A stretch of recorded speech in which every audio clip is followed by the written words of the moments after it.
प्रेम से बोली संतोषी माता की जय।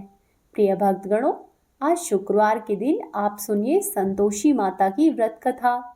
एक बार की बात है, एक बुढ़िया थी। उसके 7 बेटे थे। 6 बेटे कमाने वाले थे और एक बेटा निकम्मा था।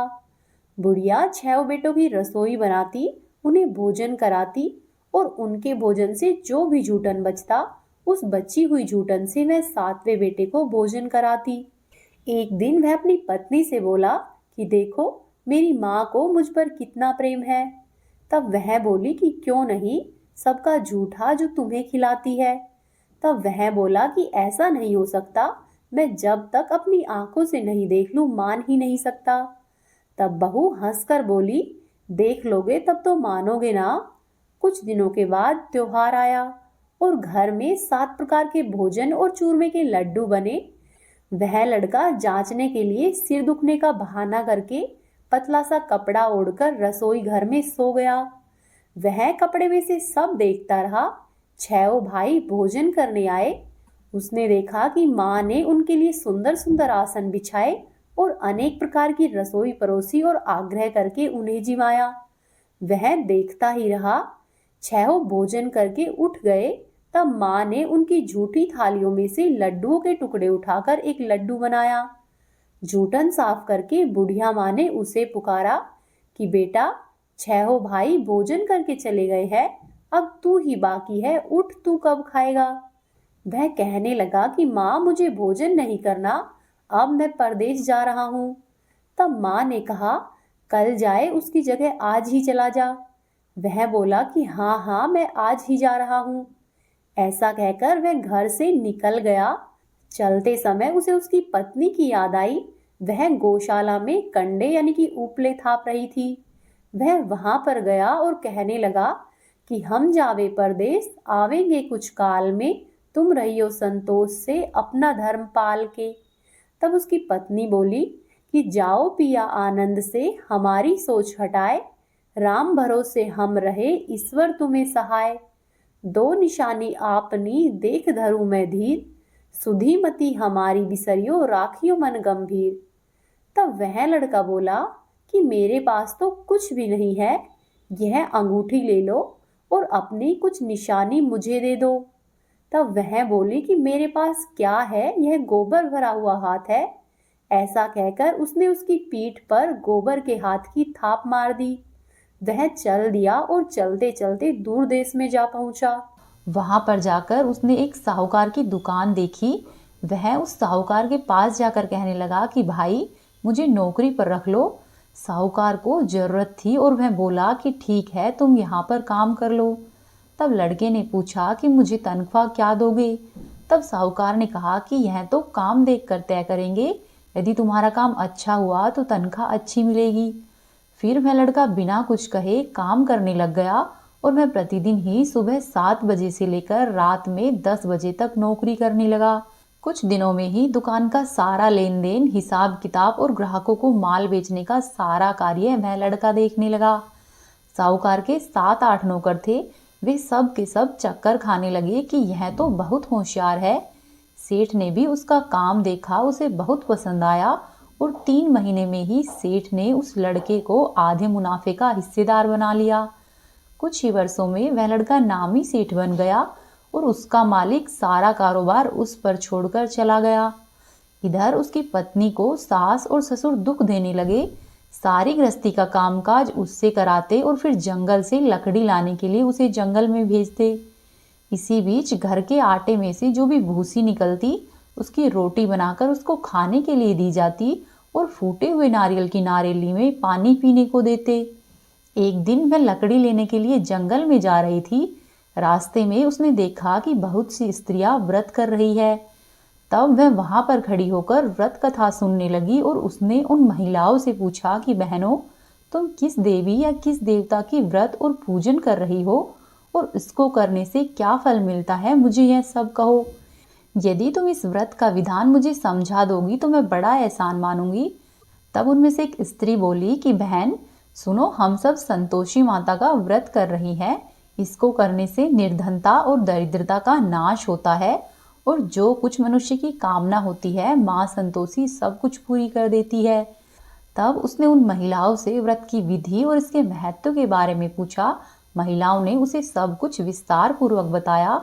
तब वह स्त्री बोली कि ऐसा करना, 1.25 आने का गुड़ और चना लेना, इच्छा हो तो 5.25 आने का लेना या फिर 1.25 का भी अपने हिसाब से ले लेना। बिना परेशानी और श्रद्धा से प्रेम से जितना भी बन पड़े उतना सवाया लेना। प्रत्येक शुक्रवार को निराहार रहकर कथा सुनना। बीच में किसी भी शुक्रवार को नहीं छोड़ना। लगातार ही इस नियम का पालन करना।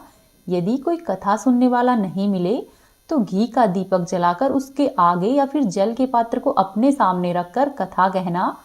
जब तक कार्य सिद्ध नहीं हो तब तक इसी नियम का पालन करना और जब तुम्हारा कार्य सिद्ध हो जाए तब इस व्रत का उद्यापन करना। यदि किसी के ग्रह खोटे भी हो तो भी माता रानी वर्ष भर में ही कार्य सिद्ध कर देती है। फल सिद्ध नहीं होने पर उद्यापन बीच में नहीं करना चाहिए। उद्यापन में 2.5 सेर आटे का खाजा तथा इसी परिणाम से खीर तथा चने का साग भी लेना चाहिए। 8 लड़कों को भोजन कराना चाहिए। जहाँ तक हो सके देवर जेठ या बंधु भाइयों के लड़के लेने चाहिए। यदि नहीं मिले तो रिश्तेदार या फिर पास पड़ोस के लड़कों को बुलाना चाहिए। उन्हें भोजन कराकर अपनी सामर्थ्य के अनुसार दक्षिणा देनी चाहिए। ऐसा करके माता रानी का नियम पूरा करना चाहिए। उस दिन घर में खटाई नहीं खानी चाहिए। यह सुनकर बुढ़िया के लड़के की बहू उधर से चल दी। रास्ते में उसने लकड़ी के बोझ को बेच दिया और उन पैसों से जो भी गुड़ और चना मिला वो ले लिया और माता के व्रत की तैयारी करके आगे की ओर चली। सामने मंदिर देखकर मैं पूछने लगी कि यह किसका मंदिर है, तो सब कहने लगे कि यह तो संतोषी माता का मंदिर है। यह सुनकर वह माता के मंदिर में जाकर उनके चरणों में गिर गई और दीन होकर विनती करने लगी कि हे माँ, मैं निपट अज्ञानी हूँ, व्रत के कुछ भी नियम नहीं जानती, मैं दुखी हूँ। हे माता, हे जगत जननी, मेरे दुख को दूर करो, मैं तुम्हारी शरण में हूँ। माता को उस बहू पर दया आई। एक शुक्रवार बीता कि दूसरे शुक्रवार को उसके पति का पत्र आया और तीसरे शुक्रवार को उसके पति का भेजा हुआ पैसा आ पहुंचा। यह देखकर जेठ और जिठानी मुंह सिकोड़ने लगे और उसके लड़के बहू को ताने देने लगे। कहने लगे कि काकी के पास तो पत्र आने लगे हैं, रुपया आने लगा है, अब तो काकी की खातिरदारी बढ़ेगी। तब बेचारी बहू सरलता से कहती कि भैया, कागज आवे रुपया आवे, हम सब के लिए ही अच्छा है। ऐसा कहकर मैं आंखों में आंसू भरकर माता संतोषी के मंदिर में आकर माता रानी के चरणों में गिरकर रोने लगी और कहने लगी कि माँ, मैंने तुमसे पैसा कब मांगा है, मुझे पैसे से क्या काम है, मुझे तो अपने सुहाग से काम है, मैं तो अपने स्वामी के दर्शन मांगती हूँ। तब माता रानी ने प्रसन्न होकर उससे कहा कि जा बेटी, तेरा स्वामी जल्दी आएगा। यह सुनकर बहू खुशी से बावली हो गई और घर में जाकर अपना काम जल्दी जल्दी करने लगी। अब संतोषी माँ विचार करने लगी कि इस भोली पुत्री को मैंने कह तो दिया है कि तेरा पति आएगा, लेकिन कैसे आएगा? वह तो सपने में भी याद नहीं करता है, उसे याद दिलाने के लिए मुझे ही जाना पड़ेगा। इस तरह माताजी उस बुढ़िया के बेटे के पास जाकर स्वप्न में ही प्रकट हो गई और कहने लगी कि साहूकार के बेटे सो रहा है या जागता है। तब मैं कहने लगा कि माता, सोता भी नहीं हूँ और जागता भी नहीं हूँ, कहो मेरे लिए क्या आज्ञा है। तब माँ कहने लगी कि तेरे घर बार कुछ है कि नहीं। तब मैं बोला कि मेरे पास सब कुछ है माँ, माँ बाप है, बहू है, क्या कमी है। तब माँ बोली कि भोले पुत्र, तेरी बहू घोर कष्ट उठा रही है, तेरे माँ बाप उसे परेशानी दे रहे हैं, वह तेरे लिए तरस रही है, तू उसकी सुध ले। तब मैं बोला कि हाँ माताजी, यह तो मुझे मालूम है, परंतु मैं कैसे जाऊं, परदेश की बात है, लेन देन का कोई हिसाब किताब नहीं है, कोई जाने को रास्ता ही नहीं समझ आता, मैं कैसे चला जाऊं। तब माँ कहने लगी कि मेरी बात मान, सुबह सवेरे नहा धोकर संतोषी माता का नाम लेना, घी का दीपक जलाकर दंडवत प्रणाम करके दुकान पर जाकर बैठ जाना। देखते ही देखते सारा लेन देन चुकता हो जाएगा, जमा माल है वह सब बिक जाएगा और सांझ होते होते धन का भारी ढेर लग जाएगा। ऐसा कहकर माता रानी अंतर्धान हो गई और वह लड़का सो गया। सुबह जब उठा तो उसे रात के सपने की बात याद आई और उसने सोचा कि जैसा मुझे सपना आया है वैसा ही करता हूँ। फिर उसने माता रानी के कहे अनुसार ही किया। वह नहा धोकर संतोषी माता के लिए घी का दीपक जलाकर दुकान पर चला गया और वहां पर जाकर बैठ गया। थोड़ी ही देर में रुपया लाने लगे, लेने वाले हिसाब लेने लगे। कोठे में भरे सामान के खरीदार नगद दाम देकर सौदा करने लगे। शाम तक धन का भारी ढेर लग गया। मन में माता का नाम लेकर चमत्कार देखकर मैं प्रसन्न हो गया और घर जाने के लिए गहने, कपड़े इत्यादि सामान खरीदने लगा। वहां से काम निपटाकर मैं तुरंत ही अपने घर के लिए रवाना हुआ। उधर दूसरी तरफ उसकी पत्नी जंगल से लकड़ी लेने जाती है और लौटते वक्त माताजी के मंदिर में विश्राम करती है। वह मंदिर तो उसके प्रतिदिन रुकने का स्थान था। वह माता रानी से पूछती है कि हे माता, यह धूल कैसी उड़ रही है। तब माता कहती है कि हे पुत्री, तेरा पति आ रहा है। अब तू ऐसा कर कि लकड़ियों के 3 बोझ बना ले। एक नदी के किनारे रखना और दूसरा मेरे मंदिर पर और तीसरा अपने सिर पर रखना। तेरे पति को लकड़ियों का गट्ठर दिखेगा तो मोह पैदा होगा और वह यहाँ पर रुकेगा, नाश्ता पानी खाकर माँ से मिलने जाएगा। तब तू लकड़ियों का बोझ उठाकर जाना और चौक में गट्ठर डालकर जोर जोर से आवाज लगाना कि लो सासू जी, लकड़ियों का गट्ठर लो, भूसी की रोटी दो और नारियल के खेपड़े में पानी दो। और आज हमारे घर में कौन मेहमान आया है। माताजी से बहुत अच्छा कहकर वह प्रसन्न मन से लकड़ियों की 3 गट्ठर बनाती है। एक को नदी के किनारे पर, एक को माता के मंदिर पर रखती है। इतनी ही देर में मुसाफिर आ पहुंचा। सूखी लकड़ी देखकर उसकी इच्छा उत्पन्न हुई कि हम यहीं पर विश्राम करेंगे और भोजन बनाकर खा पीकर अपने गांव में जाएंगे। इस तरह रुककर भोजन बनाया, विश्राम करके वह गांव को गया। सबसे प्रेम पूर्वक मिला। उसी समय सिर पर लकड़ी का गट्ठर लिए वह उतावली सी घर में आती है। लकड़ियों का भारी बोझ आंगन में डालकर जोर जोर से 3 आवाजें देती है। वह कहती है कि लो सासू जी, लकड़ियों का गट्ठर लो और नारियल के खेपड़े में पानी दो। और सासू जी, आज हमारे घर पर कौन मेहमान आया है। यह सुनकर उसकी सास बाहर आकर अपनी बहू को दिए हुए कष्टों को भुलाने के लिए कहती है कि बहू, तुम क्या बातें करती हो, तेरा स्वामी घर पर आया है। आ यहाँ आकर बैठ, मीठा भात खा, भोजन कर और कपड़े गहने पहन। उसकी आवाज सुनकर उसका पति बाहर आता है और अंगूठी देखकर व्याकुल हो जाता है। माँ से पूछता है कि माँ, यह कौन है। तब माँ बोली कि बेटा, यह तेरी बहू है। जब से तू गया है तब से सारे गांव में भटकती फिरती है। घर का कुछ कामकाज नहीं करती, 4 पहराकर खाना खा जाती है। तब मैं लड़का बोला कि ठीक है माँ, मैंने इसे भी देखा है और तुम्हें भी देखा है। अब ऐसा करो, मुझे दूसरे घर की चाबी दे दो, मैं उसी में रहूँगा। तब उसकी माँ बोली कि ठीक है, ये ले चाबी, जैसी तेरी मर्जी हो वैसा कर। ऐसा कहकर माँ ने उसे चाबी दे दी।